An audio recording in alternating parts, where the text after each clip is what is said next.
Anda kembali menyaksikan Apa Kabar Indonesia Malam. Pemirsa, Komisi 1 DPR RI dan pemerintah sepakat membawa revisi Undang-Undang TNI ke tingkat 2 atau paripurna untuk disahkan menjadi undang-undang.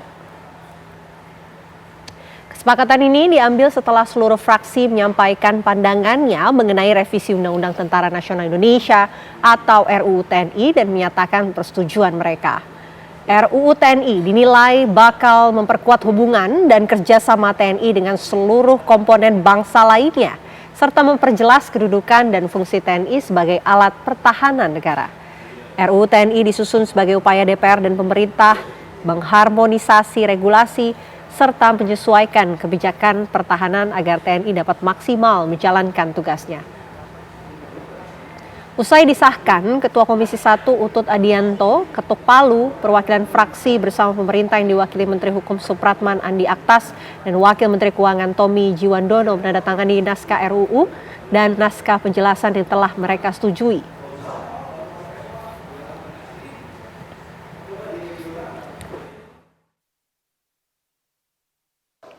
Setelah mengikuti semua dengan seksama pembahasan tentang rancangan undang-undang tentang perubahan atas Undang-Undang Nomor 34 Tahun 2004 tentang Tentara Nasional Indonesia, fraksi PDI Perjuangan memberikan beberapa catatan diantaranya sebagai berikut.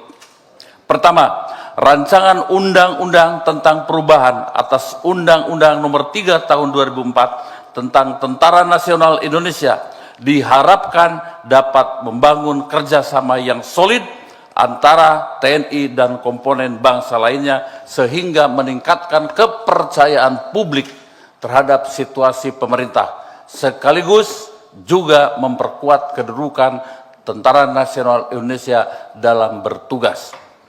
Dengan memperjelas kedudukan TNI, diharapkan peran dan fungsi TNI dapat berjalan secara efektif, berlandaskan pada prinsip profesionalisme, supremasi sipil, dan demokrasi yang mengedepankan kepentingan nasional.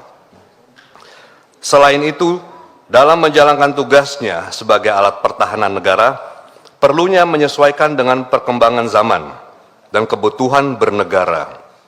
Seiring dengan tujuan membangun TNI yang kuat dan mampu membantu negara dalam menjaga keutuhan NKRI, perlu dilakukan penyesuaian terhadap tugas dan peran TNI.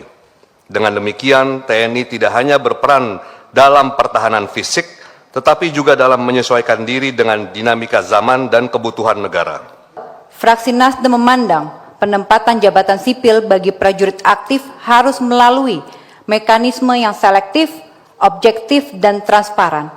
Fraksi Nasdem menegaskan bahwa penempatan ini harus dilakukan melalui proses seleksi berbasis kompetensi atau open bidding, penetapan kualifikasi yang jelas, meritokrasi, dan pengawasan independen guna menghindari penyalahgunaan kebijakan untuk kepentingan politik ataupun kelompok tertentu.